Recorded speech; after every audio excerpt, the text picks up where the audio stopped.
Shri Rahul Gandhi ji. Sir, it's a very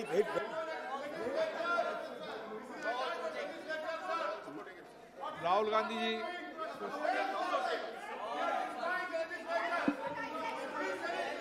आप राहुल गांधी जी को नहीं बोलने देना चाहते क्या?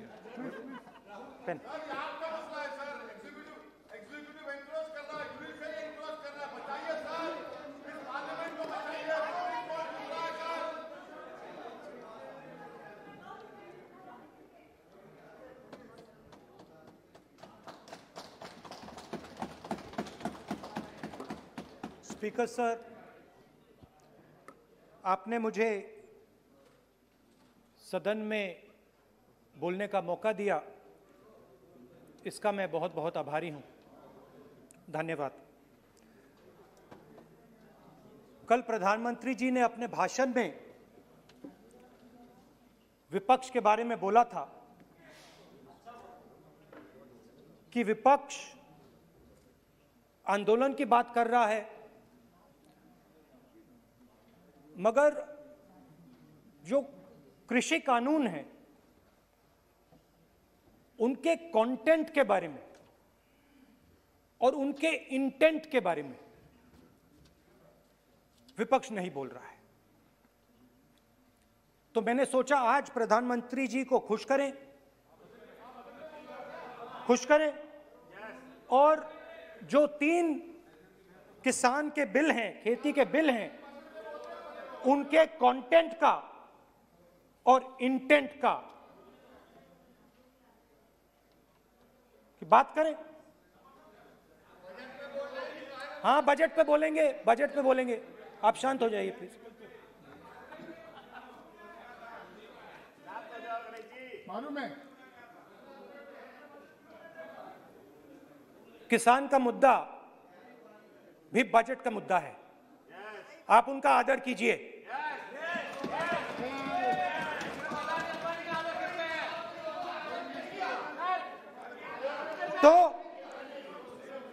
तो बात है कि इन 3 कानूनों का कंटेंट और इंटेंट क्या है। तो पहले कानून का कंटेंट, कोई भी व्यक्ति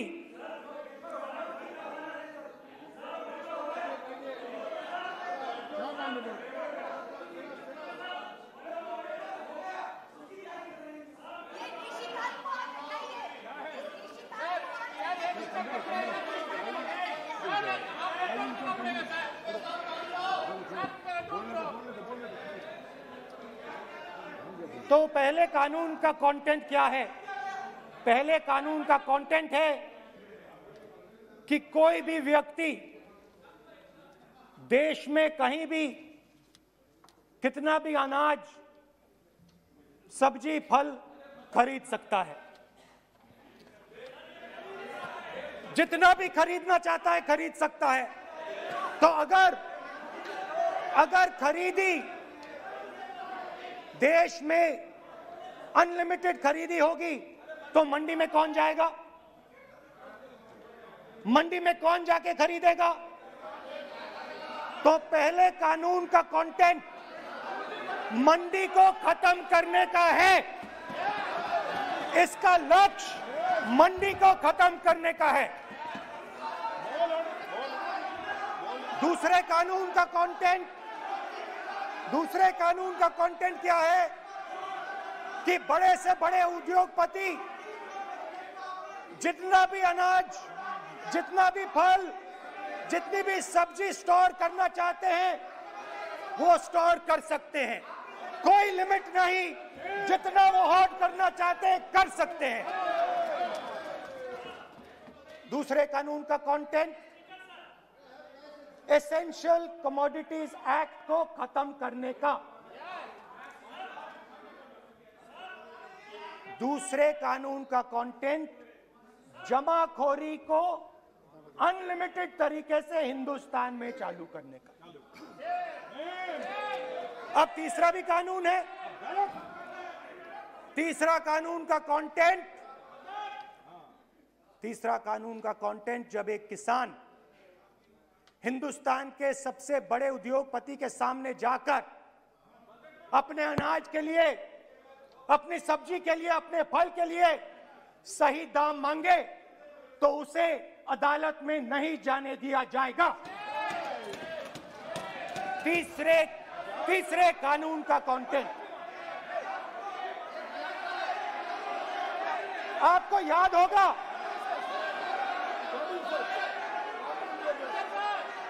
स्पीकर सर,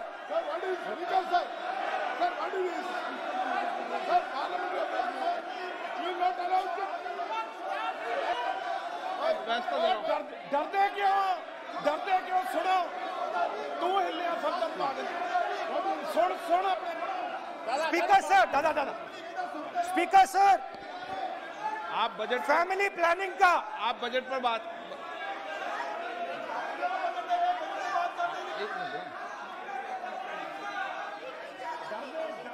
आप सर सालों पहले फैमिली प्लानिंग का एक नारा था, आपको याद होगा, हम दो हमारे दो। अब मैं इंटेंट की बात करता हूं, कानून के इंटेंट की बात। आज क्या हो रहा है, जैसे कोरोना दूसरे रूप में आता है वैसे ही ये नारा दूसरे रूप में आया है। आज इस देश को 4 लोग चलाते हैं। आप बजट पर चर्चा कर लें। बजट पे कर रहा हूं सर, बजट पे आ रहा हूं।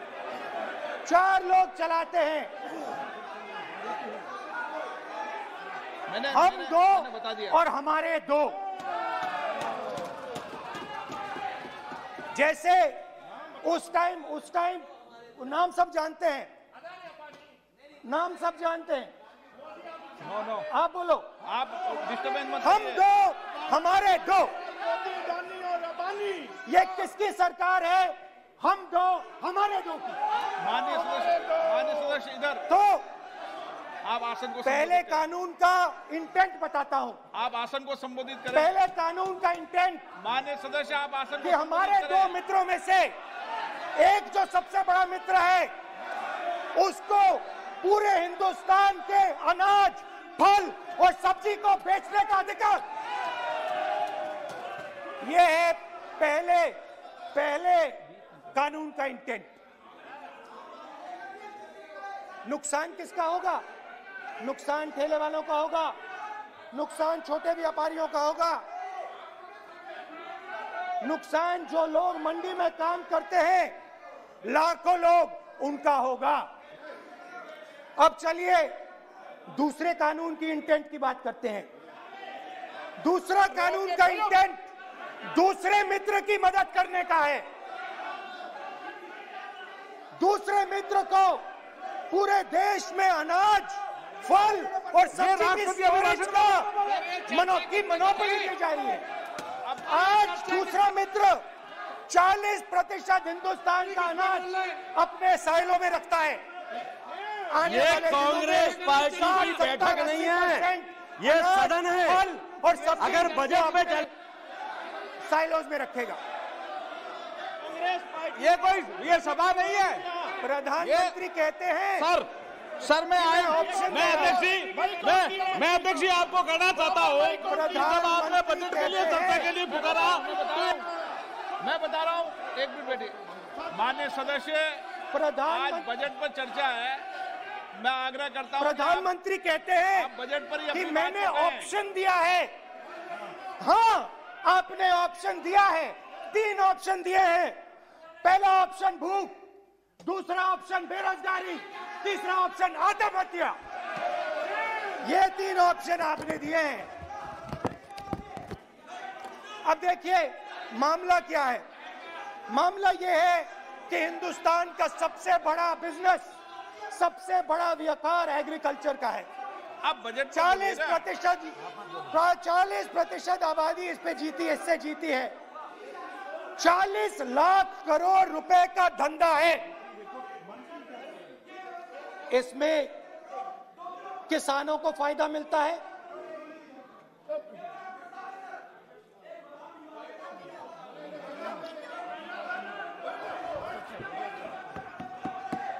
तो दूसरे कानून का थोड़ा मैं इंटेंट समझा देता हूं।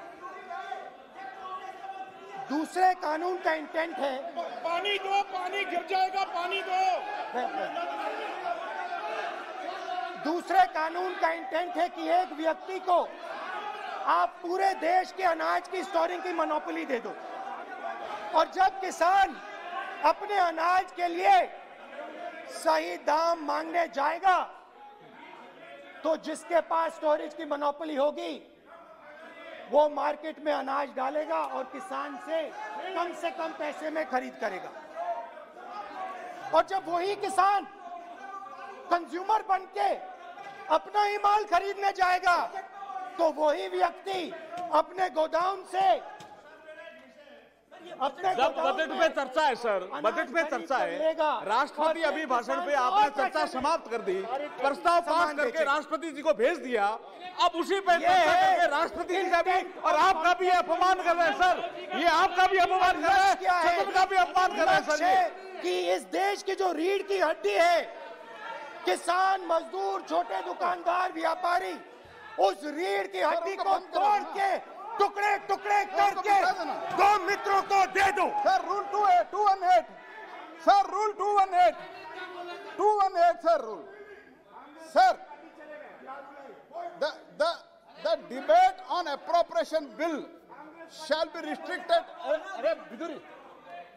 The debate on appropriate bill shall be restricted to the matters of the public importance or administrative costly employed in the grants covered by the bill which have not already been raised while the relevant demands of grants were under consideration.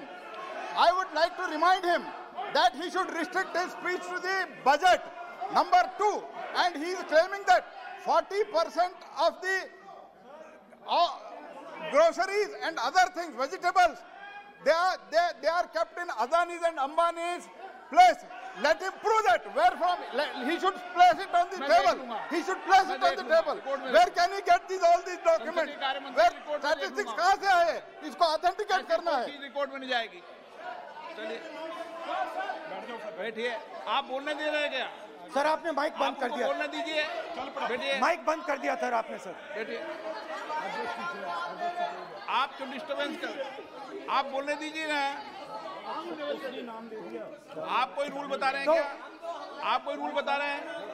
अधीर रंजन जी, अधीर रंजन जी, अधीर रंजन जी को बता दें।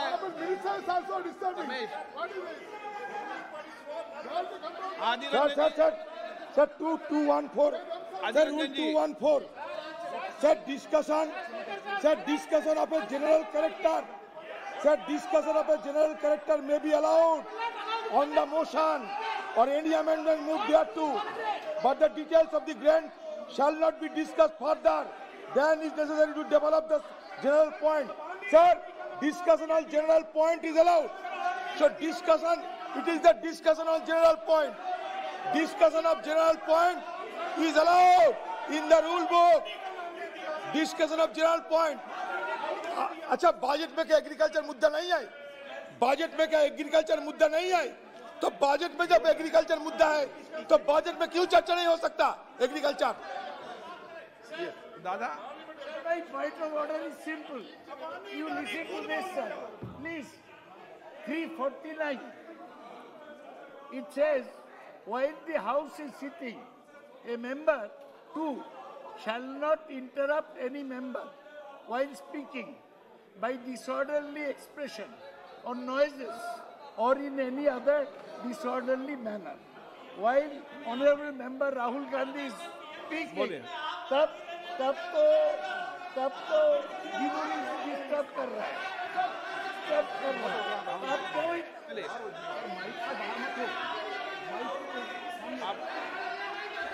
आज ये क्या कल नहीं था क्या? कल नहीं था?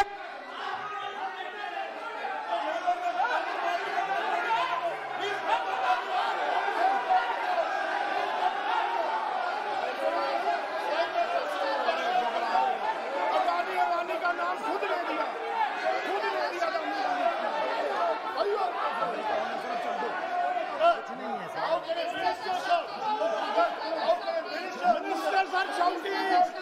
मंत्री शोर डाल रहे हैं, मंत्री।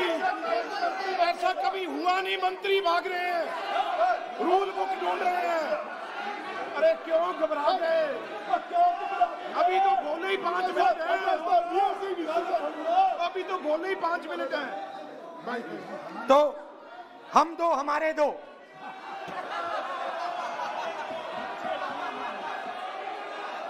वो आपको याद होगा, वो फोटो होती थी 4, हम दो हमारे दो।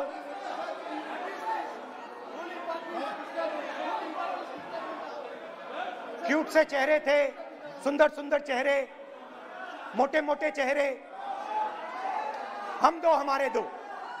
खैर, इससे होगा क्या? जब ये कानून लागू होंगे तो जो इस देश के किसान हैं, इस देश के मजदूर हैं, छोटे व्यापारी हैं, इनका धंधा बंद हो जाएगा। इनमें से किसानों की खेत चली जाएगी, किसान को सही दाम नहीं मिलेगा, छोटे दुकानदारों की दुकान बंद हो जाएगी और सिर्फ 2 लोग, हम दो और हमारे दो इस देश को चलाएंगे। हिंदुस्तान का फूड सिक्योरिटी का सिस्टम है वो नष्ट हो जाएगा और पहली बार सालों बाद एक बार फिर पहली बार हिंदुस्तान के लोगों को भूख से मरना पड़ेगा। रूरल इकोनॉमी नष्ट हो जाएगी और ये देश रोजगार नहीं पैदा कर पाएगा। ये नई चीज नहीं है। ये आप मत सोचिए कि ये नया अटेम्प्ट है, पहला अटेम्प्ट है। ये पहला नहीं है। ये काम प्रधानमंत्री ने हम दो हमारे दो के लिए पहले नोटबंदी में शुरू किया था। पहली चोट नोटबंदी थी। आइडिया क्या था? गरीबों से, किसानों से, मजदूरों से उनका पैसा लो, बैंक में डालो और हम दो हमारे दो के जेब में डालो। स्मॉल मीडियम सेक्टर को खत्म कर दिया, किसानों को बर्बाद कर दिया। वहां नहीं रुके, फिर गए जीएसटी, गब्बर सिंह टैक्स, 5 अलग अलग टैक्स और फिर से उन्हीं बेचारों पर आक्रमण, उन्हीं किसानों पर, उन्हीं मजदूरों पर, उन्हीं व्यापारियों पर आक्रमण। फिर कोरोना आता है। कोरोना के समय मजदूर चिल्ला चिल्ला के कहते हैं हमें बस का टिकट दे दीजिए, हमें ट्रेन का टिकट दे दीजिए। नहीं नहीं नहीं, तुम्हें नहीं मिलेगा, तुम पैदल घर जाओगे। 1 मिनट माननीय सदस्य प्लीज। मगर टैक्स माफ जरूर होगा, माननीय सदस्य जरूर होगा। माननीय 5-10 उद्योगपतियों का टैक्स माननीय होगा। सदस्य प्लीज एक मिनट बैठिए, 1 मिनट बैठिए। मैं माननीय सदस्य से भी आग्रह कर रहा हूं, इधर भी आग्रह कर रहा हूं। माननीय सदस्य, आज बजट पर चर्चा है।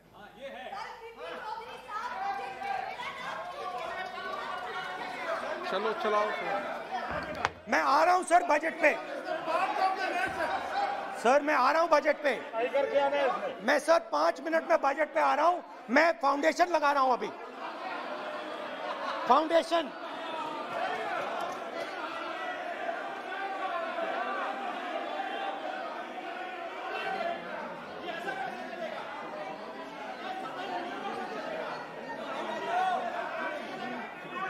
तो पहले नोटबंदी, फिर जीएसटी, फिर कोरोना के समय उन्हीं 4, 5, 10 लोगों को पूरा का पूरा कर्जा माफ, 10 लाख करोड़ रुपए जो भी था कर्जा माफ। मगर हुआ क्या? हिंदुस्तान का रोजगार का जो सिस्टम है, जो स्मॉल एंड मीडियम इंडस्ट्री है, वो खत्म हो गई। आज ये देश रोजगार नहीं पैदा कर सकता है, सीधी सी बात। और आज नहीं, कल भी ये देश रोजगार नहीं पैदा कर पाएगा, क्योंकि आपने इस देश की रीढ़ की हड्डी तोड़ दी है। किसान की, मजदूर की, छोटे दुकानदार की, स्मॉल मीडियम बिजनेस की रीढ़ की हड्डी तोड़ दी।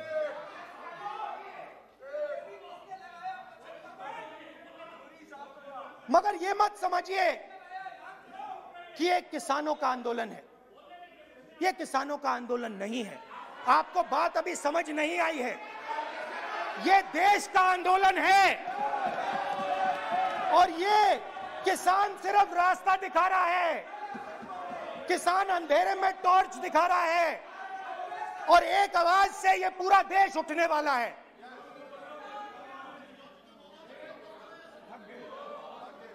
पूरा देश एक आवाज से हम दो हमारे दो के खिलाफ उठने जा रहा है।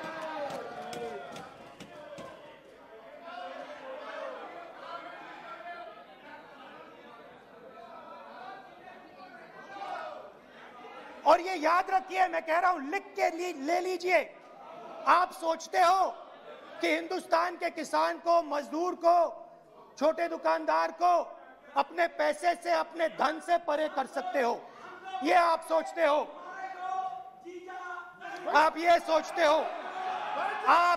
आप लिख के ले लो मुझसे, किसान 1 इंच पीछे नहीं हटने वाला है। किसान आपको हटा देगा, मजदूर आपको हटा देगा, छोटा दुकानदार आपको हटा देगा, मगर वो पीछे 1 इंच नहीं हटने वाला। आपको कानून वापस लेना ही पड़ेगा। अब बात करते हैं बजट की। जब बजट पर बातचीत करने की बात उठी थी, प्रेसिडेंट एड्रेस पे बात करने की बात उठी थी, तो हमने कहा था, विपक्ष ने कहा था, हमें किसानों के आदर करने के लिए किसानों के सब्जेक्ट पे अकेला बोलने दीजिए, एक साथ हम सब मिलकर किसानों के मुद्दे पे बोलेंगे। स्पीकर सर ने सरकार से पूछा और सरकार ने कहा नहीं, किसानों के मुद्दे पर चर्चा नहीं होगी, बजट पे होगी और प्रेसिडेंट एड्रेस पे होगी, अलग चर्चा किसान के मुद्दे पे नहीं हो सकती। तो प्रोटेस्ट में मैं कह रहा हूं, मैं बजट पे आज यहां टिप्पणी नहीं करने वाला हूं। मैं आज सिर्फ किसान के मुद्दे पे बोलूंगा और उसके बाद मैं अपना मुंह चुप कर दूंगा। अंत में मैं कहना चाहता हूं कि जो 200 किसान शहीद हुए, उनको इन लोगों ने श्रद्धांजलि नहीं दी। मैं सब सांसदों से कहना चाहता हूं, मैं अपने भाषण के बाद 2 मिनट शहीदों के लिए मौन रहूंगा। आप मेरे साथ खड़े हो जाइए। धन्यवाद।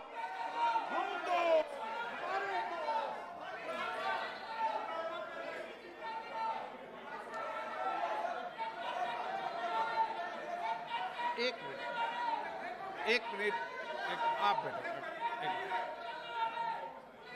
एक मिनट, माननीय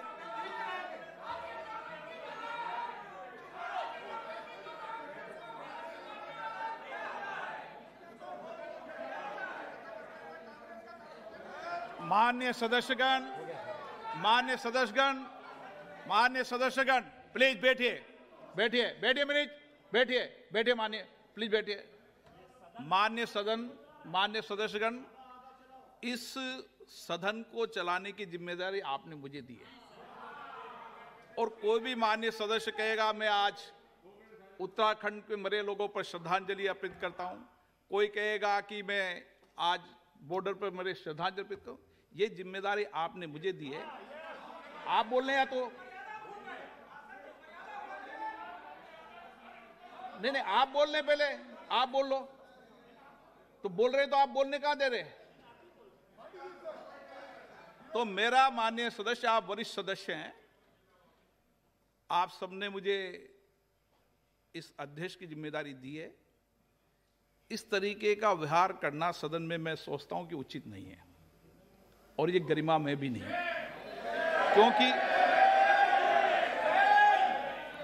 इसलिए मैं माननीय सदस्यगण आग्रह करूंगा कि हमें सैनिकों के प्रति सबका सम्मान है, पूरे सदन का सम्मान है, 130 करोड़ जनता का सम्मान है, लेकिन सदन की गरिमा और संचालन की जिम्मेदारी मुझे दी है। आप कभी भी कोई ऐसा विषय है तो मुझे लिख कर दें, मैं आपके विषय पर सभी लोगों से चर्चा करके आदर करूंगा, लेकिन कम से कम सदन चलाने की जिम्मेदारी जिसको आपने दी है उसको करें। मैं देखूंगा इसको, ठीक है। अनुराग ठाकुर जी, माननीय सदस्य प्लीज, आपको इजाजत नहीं दी मैंने, आपको इजाजत नहीं दी, आपका कोई नोट नहीं हो रहा।